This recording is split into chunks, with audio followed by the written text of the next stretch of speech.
Alright, Murph 1911 back at you with another gun review, and this one is of the Smith & Wesson Sigma. This particular one is in 40 S&W, 40 Smith & Wesson, and that was just my personal preference.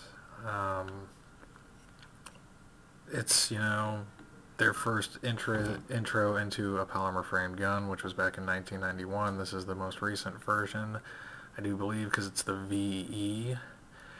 And some pros about the gun: one, it's cheap. You can get a brand new one for right around $300 from what I've been seeing, in my local area on the internet. And pretty much it's a, it's a Glock copy, if you can, pretty much see that. What it comes with, just standard 3-dot sights, which are pretty good.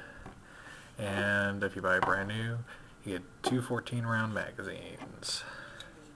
So, pretty good. You get two mags. And you're wondering what a 40 Smith & Wesson looks like. That's one right there. This one is actually an 180 grain hollow point, maybe for way of reference on how big a 40 is. That's a 2 3/4 inch blade. You're looking at a pretty decent sized bullet. It'll put some hurt on. But, a lot of people would say compare this one to perhaps, a Glock 22, because they're both in 40 Smith & Wesson, but I'd say size-wise, it's more like a Glock 22 maybe, because it's right in the middle of those two. So, if you were to compare it to a Glock 22, when you're talking about, the amount of ammo you're going to hold, you beat it out. If you're talking about, Glock 22, you're going to hit about the same, because what's cool is you do have factory 15-round magazines with it. It just doesn't come with them. So you can get 15-round mags for these things. Pretty cool little thing. Ergonomics on it, very good. The stippling, could probably use some more, some more use on it. Gives you a good enough grip though. And I believe it's got a 4-inch barrel on it.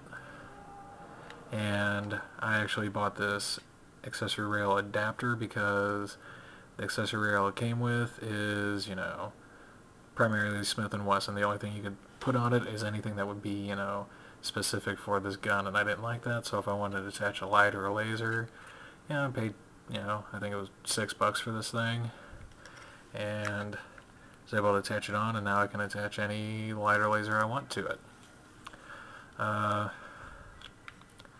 One of the big downfalls that a lot of people have to this gun is it has a long trigger pull, and you're going to see no magazine. There's a safety check. It has a very, very long trigger pull.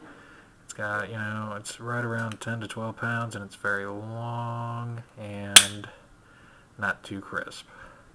So that is a downside. And then, of course, your reset on it. Very, very long reset.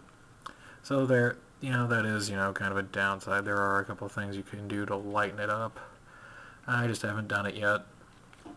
And I've heard once it actually does get lightened up, it's about equal to, a Glock. So, take down on it just like a Glock. Pull the trigger, pull down the little takedown levers, and, well, if you look at that, pretty much identical to a Glock. Even right there. Identical to a Glock. Maybe it's because they're striker fired and they copied the Glock and got sued a long time ago over it. And now, after the lawsuit, they're able to make it with a few internal differences to the trigger, which is why that trigger is, so damn heavy. And, there's a couple little parts in here that you might be able to swap out with a Glock to make it lighter, from what I've heard. But who knows? Accuracy on this thing, it's pretty good. If you can get past that double action trigger pull, I'd say it's pretty damn good.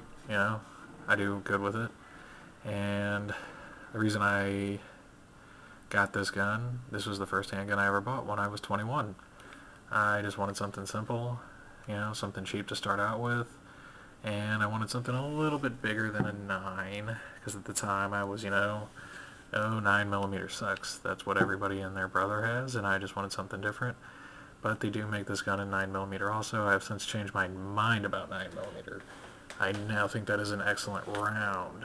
You know, probably one of my favorites to shoot, and I don't have a problem with it, so don't think I'm being, you know, a pain in the butt. What could you use this for? Well, it is small enough to be a concealed carry gun, I do believe. I know some people that carry it. But primarily it's probably going to be a holster gun, a range gun possibly, if you can afford the ammo for it. But, you know, it would make a pretty decent concealed carry gun, you know, 14, 15 rounds of 40 Smith & Wesson. Other than that, not much else about it. You know, Glock copy. Trigger kind of sucks. You need to improve it. Yeah. Does it beat a Glock? No. Is it a good Glock alternative? Yeah, I'll say for the price, you know, 300 as opposed to, you know, 550. Why not? Cool gun, you know. Gets the job done. Reliable. I've never had any problems with it. You know, eats up anything I've fed it. Yeah, no problems. I'd say it's pretty reliable. I don't know if it's as reliable as a Glock, but, yeah, it does the job. So, you know, leave questions or comments. I'll answer them best I can. Until next time, see you guys later.